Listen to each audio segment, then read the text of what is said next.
This is A New Angle, a show about cool people doing awesome things in and around Montana.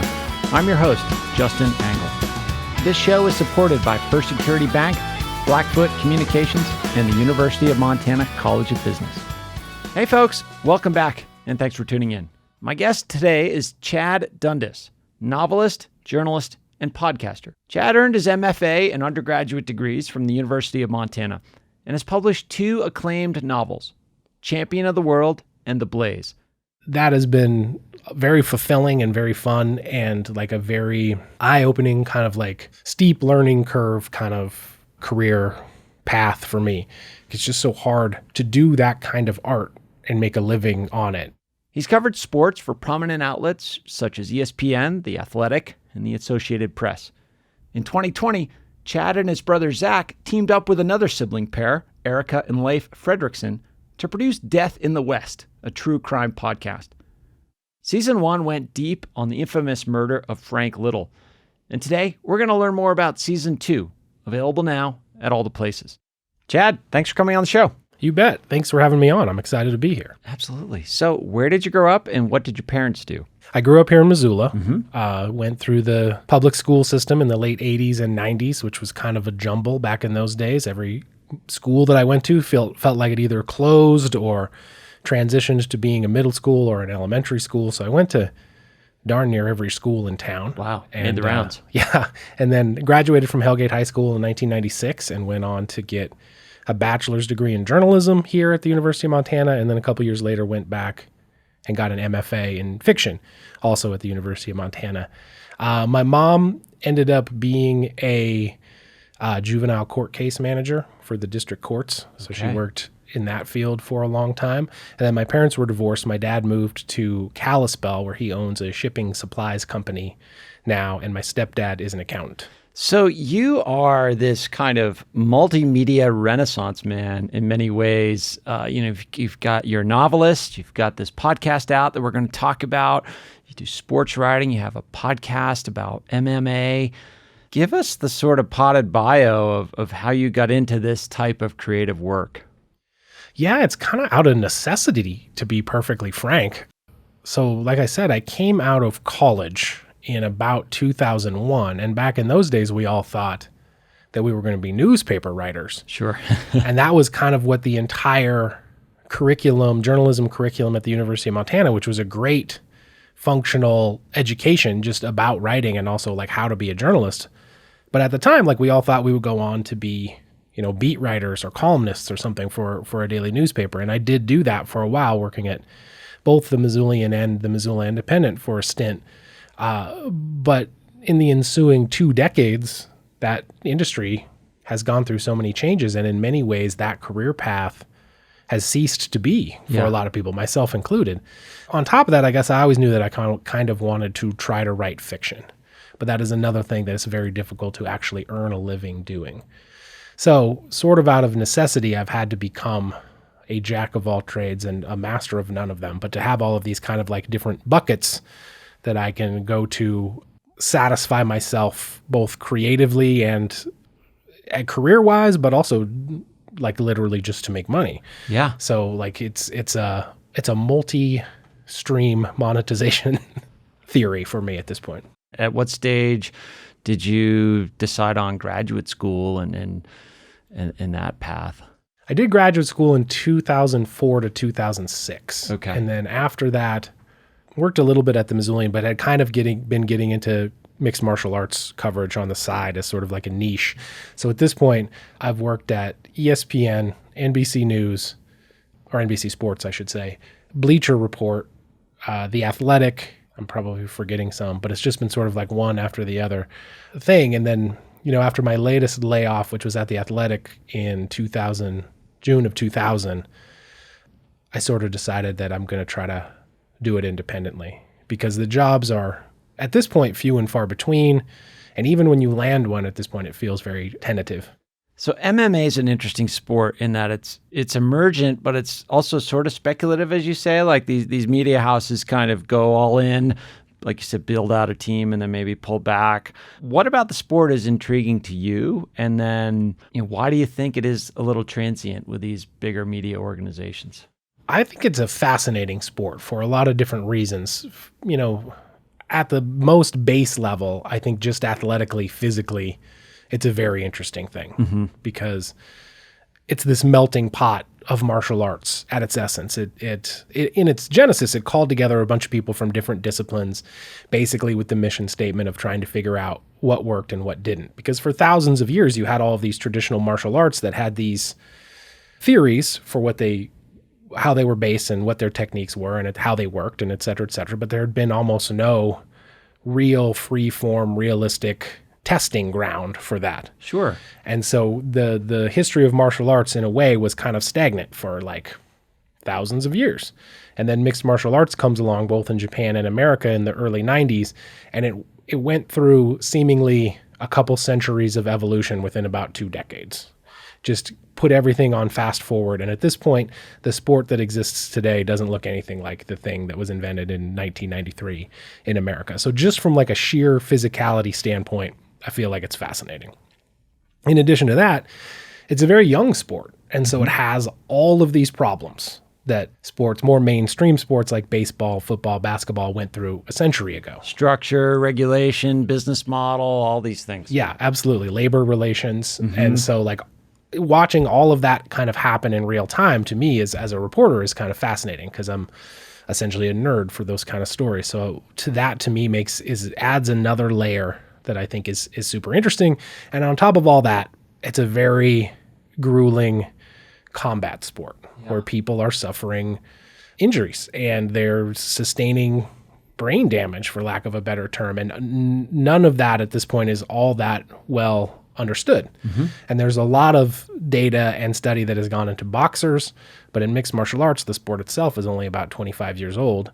So they are just now like starting to figure out how the sport will affect the athletes later in life, the kind of problems they're going to have, what they can do to treat them, if anything. And so there's this entire kind of like frontier of brain science and understanding and work that's being done, which on some levels, at the personal level with the actual fighters, is heartbreaking. Yeah. And on other levels, like in terms of the science, is fascinating. Well, and it fascinates many people. I mean, the viewership is going up and up at a time when some of the, more mainstream sports are sort of, football in particular, under duress about player injuries and head injuries and so forth. Yet at the same time, it seems like the viewer wants, more of a gladiator type of viewing experience. There's kind of like an unfortunate reality, I think, with a lot of fans of combat sports, both boxing and mixed martial arts, where there's in some ways a lack of empathy from some people, because I think they look at the sport itself and they think to themselves, well, you were a professional boxer or you were a professional fighter. So of course, naturally you come out of this with these lifelong debilitating injuries and you knew the risks going in. So like, I don't feel that bad for you. There's an entirely different subset of fans that is very empathetic and struggles morally with their support of the sport and what they should do about it and all this other stuff. So there's a diversity of opinions, but in some ways you're right. Like the fans, they thrill to the sort of gladiator nature of it. They want to see knockouts. They want to see exciting action, and they frankly don't want to think about any of the far-reaching effects, that the athletes are going to suffer. Of course. And so you have podcast in this space, and you probably still do, as you said, independent freelance journalism. Tell us about the podcast. Where can we find it? The MMA podcast is called the Co-Main Event Podcast. I do it with my colleague Ben Folks, who also is a longtime MMA journalist, who sort of out of complete happenstance, I met at the University of Montana when we were both going to graduate school together. He continues to live in Missoula. So 10 years ago, we started this MMA podcast, and we continue to do it. And you can find it on all of the podcast platforms that iTunes and Spotify and everywhere else. It comes out every Monday. And so at some point, you found the time to squeeze into really good novels. Were these like side projects you just were tinkering away with? You said you always wanted to write fiction. How did this sort of fit into the portfolio? I mean, in my heart of hearts, I always kind of wanted to be a fiction writer by trade. Like I really want wanted that and continue to still kind of want that to be my full-time job. So I went to graduate school in fiction with the stated intention of trying to be a novelist, and have since written 2 novels, which were both published by G.P. Putnam's Sons, which is part of the Penguin Random House group. My first novel, Champion of the World, came out in 2016, and my second novel, The Blaze, came out in 2020. That has been very fulfilling and very fun, and like a very eye-opening kind of like steep learning curve kind of career path for me.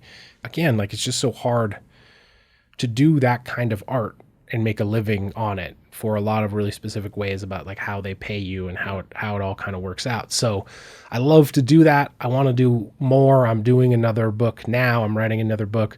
But it's the kind of thing that you really just have to do because you love it. Because if you start figuring out how many hours you've put into it as compared to what you're going to get back in terms of actual compensation, it'll make you want to quit. I would love it if that was my full-time job, but at this point, it's just sort of like an artistic passion of mine. Sure. Well, let's talk about Death in the West. Sure. So season 2 is out right now. Folks can get into that, but I want to spend some time on season 1 because that was my entry point to the series. On the surface, it's a long-form investigation on the murder of Frank Little, but it's about so much more than that. First of all, let's talk about the genesis. I mean, this is a project with your brother and then another brother-sister team, the Ericssons. Talk about how the team came together and how, you hatched the idea to study Frank Little and tell these longer form stories in narrative form. All 4 of us are Montana natives, so we all grew up here. Leif and Erika have family from Butte. Zack and I also have family from Butte. So we've always felt a little bit connected to Butte, even though we grew up here in Missoula. And I think just because of our personalities and the things that we're interested in, we have all been kind of fascinated by the unsolved murder of Frank Little, who was a union organizer who was lynched in Butte in the early 1900s in 1917. And it's a very sensational murder story, a very kind of like a gripping mystery that also has its tentacles in all of these different, much larger cultural forces that were prevalent at the time. And so I think actually it was my idea, I shudder to say at this point, that I would kind of like went to them and I was sort of like, Leif is a historian. Erika is a journalist. My brother is a longtime journalist and newspaper editor and now works for a travel books company called Wild Sam. And I am a journalist by trade also, and I've done all this kind of podcast work. So I was like, we should do a long-form history and true crime podcast about the Frank Little story. And I think at the time I probably pitched it to them like, it'll be fun. We'll heard that before. We'll do it on a lark. Like we'll probably get some sponsors. We'll make some money. It'll be great. And we will get to indulge our lifelong fascination into this case. And so we did. And again, it was an amazing experience. I'm very proud of the finished product. It does take a very wide angle approach to that time and the story itself. And the response to it has been incredibly good. People love it. I think that we all had enough fun that we then wanted to turn around and do season 2, but it also turned out to be another huge learning experience and a ton of work.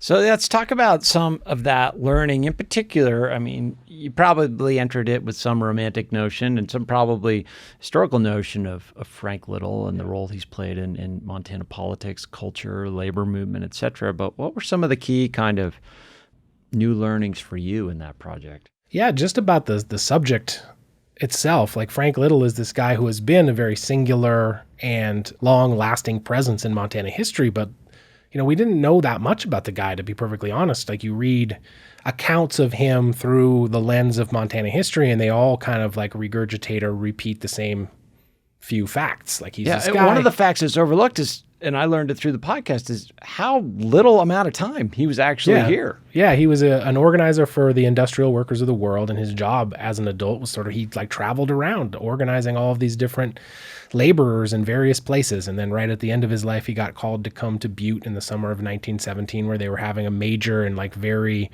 tense copper workers strike, miners strike. And so he came to help organize the miners, and ultimately he was killed here, but he was only here for about 14 days. And so his appearance and death in Montana history is very brief. And so you read these accounts of him in what are primarily Montana history books, and there's just not very much information in there about Frank Little, the person. And so one of the very eye-opening parts of doing season 1 was to get more into his personal story and both meet his great-great-grandniece, Jane Little Botkin, who is a historian in her own right, who has done a lot of work in fleshing out everyone's understanding of him as a person, reading her very good, very kind of exhaustive story of his life, a book that she wrote called Frank Little and the IWW, and coming to understand this person in a more fully realized way, who had been more of kind of like a symbol in Montana history. And on top of that, kind of like coming to understand that many of the things that we thought were true about him, or many of the things that were repeated over and over at the time and then in Montana history, turned out to be wrong. And so part of the season 1 of Death in the West is exploring those kind of realities of this guy's life while also connecting him to these bigger forces that were at work around World War I and the workers' movement and things like that in the early 1900s. We'll be back to our conversation with Chad Dundas after this short break. A New Angle is supported by First Security Bank, Blackfoot Communications, and UM's College of Business. Access to capital, broadband, and education are 3 ingredients any community needs for success. This is University of Montana President Seth Bodner, and you're listening to A New Angle. Welcome back to A New Angle. I'm speaking with multimedia journalist Chad Dundas about his captivating true crime podcast, Death in the West.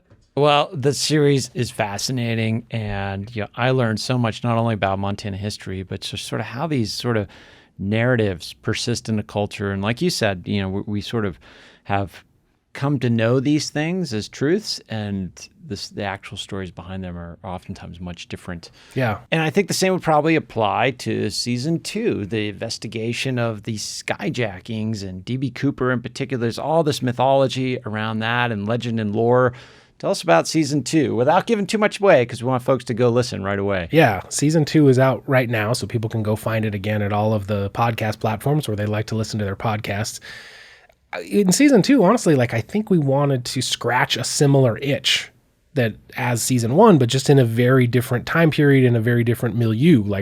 We wanted it to feel different and sound different and have kind of like a different texture to it than season 1 did. But at the same time, we would be, again, taking a very wide-angle look at a story and exploring as thoroughly as we could the cultural forces that surround one of the great myths of the West. And in this case, that mythology was D.B. Cooper, the famous skyjacker who leapt out of a plane in 1971 over Thanksgiving weekend after demanding $200,000 in ransom money from the airline, parachuted out of this plane and disappeared, and has since become one of the kind of towering figures of the mythology of the West. We wanted to look at another story that was a lot more concretely documented about a different skyjacker who pulled off a very similar crime to D.B. Cooper. The only difference was this guy got caught. And so we wanted to juxtapose the myth of D.B. Cooper with the actual man of this other hijacker, Richard McCoy.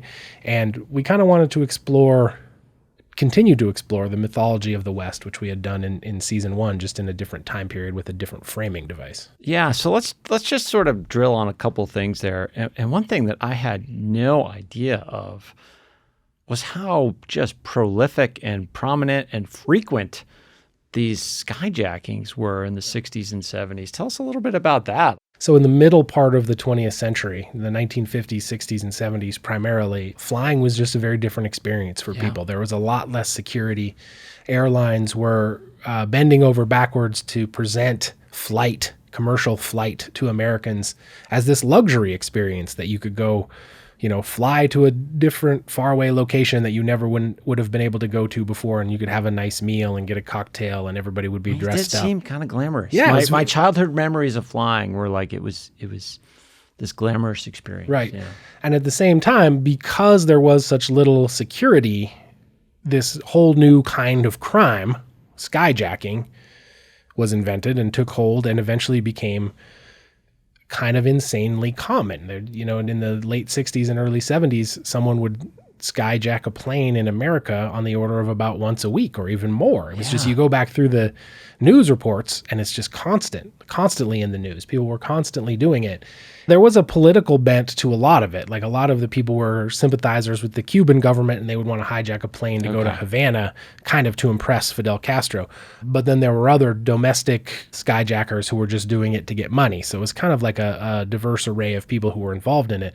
People kind of deal with it like an annoying but also kind of amusing sidetrack on their vacation. Like our plane got skyjacked and we had to go to Havana for 8 hours. We got diverted. Like the high winds diverted us to Havana. Right. It's like just an annoyance. It was not at the time viewed as something that was particularly unsafe or even particularly, out of the ordinary. It was just a thing that happened. And it's very jarring to go back and look at all of those news reports from the 60s and 70s and reflect on how things changed over the next 50 years. But yeah, it was a very strange time in American history. And like at this point is referred to by people who study it as the golden age of skyjacking, which is kind of funny to think about that was even a thing that happened. And let's sort of drill on that a little bit, because a theme of the American West is that we romanticize and create all this folklore around criminals, whether it's a bank robber or a gangster or whatever. Like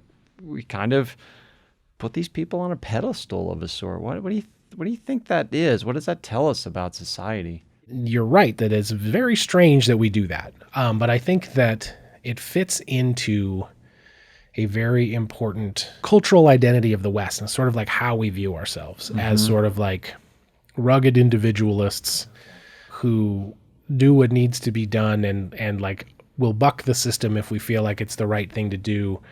Whether or not that's ever been true is a different conversation altogether, I think, but it does open up the possibility that we look at a person like D.B. Cooper, who we see as this maverick who took this risk and stole a bunch of money from a large corporation and then essentially got away with it. We look at that person and we think it's fun to fantasize about doing that, or wouldn't that be great? Or like, this is a person that actually had some positive qualities that we want to celebrate. And whether or not any of that is true, of course, we don't know because we have no idea who he was.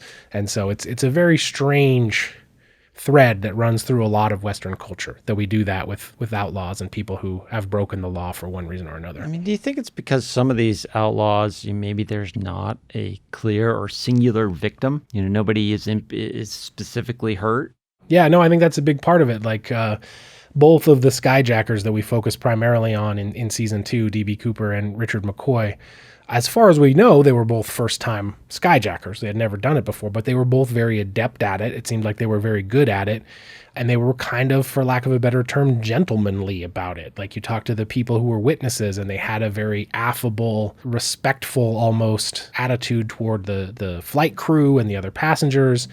And it seemed like they didn't want to hurt anyone. They just wanted to get their demands met and get this money. And then they both parachuted out of the plane.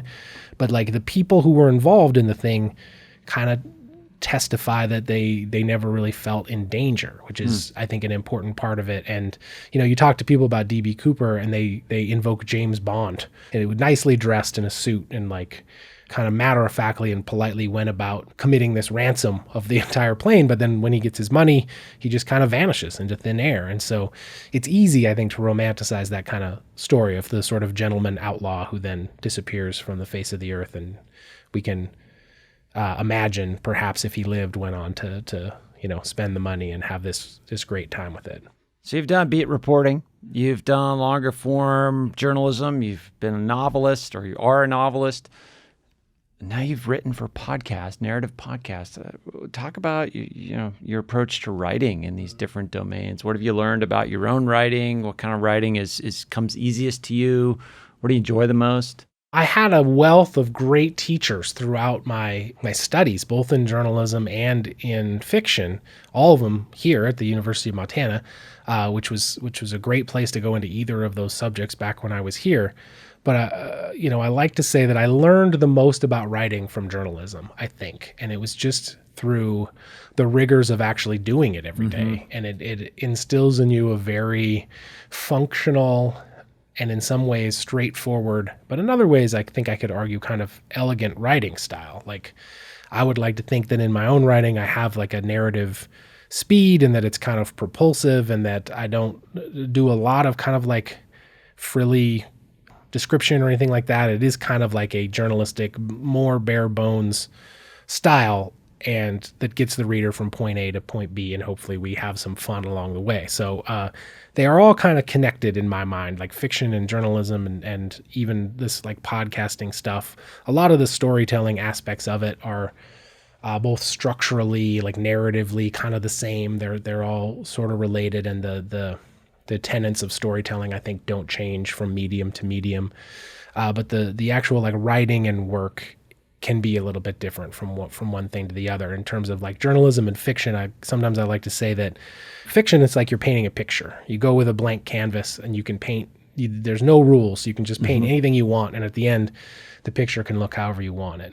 Journalism, I would argue, is no less artistic, but it's got a more artisanal quality. Like it's more of like you're an artisan and not an artist.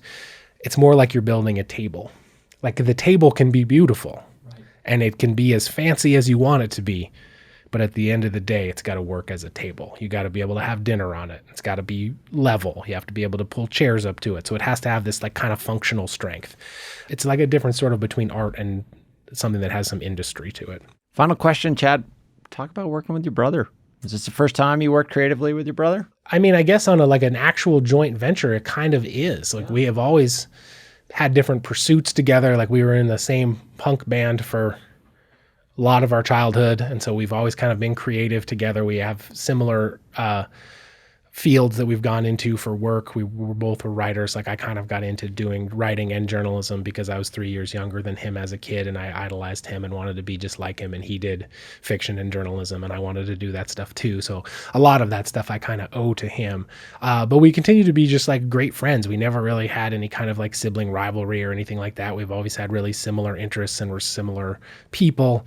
And so like it's really great to work with him. And like I tricked him into being the host of the show, like because he was a thespian in high school, and so he has this kind of like great voice for the podcast, and he does the delivery. When you get into the rigors of actually making a season of the podcast, and the guy who has to sit down and read the scripts, and like you can't do 1,000 takes, you got to kind of nail it on the first couple. It can be a grind. And honestly, man, he nails it most of the time. I'm really impressed with the job that he has done becoming a voiceover actor in some ways. But yeah, it's been incredibly fun. And I was like, if anything else, that's the reason why I would want to keep it going, is because I love to work with him and with Leif and Erika. Well, that's wonderful and heartwarming. We can find Death in the West wherever you find your podcasts. If you wanted to, plug something else online, where would you send folks? You can go to our website, deathinthewestpod.com, and find all kinds of information about us and the project, and you can listen to the show there and all kinds of other stuff. You could follow us on Instagram. I believe we are at Death in the West Pod there as well, to see pictures of the reporting process and different fun image stuff that doesn't translate to the podcast, but we want to present anyways, available over at Instagram. Well, it's awesome work. Thanks for telling us all about it. You bet, man. Thanks for having me.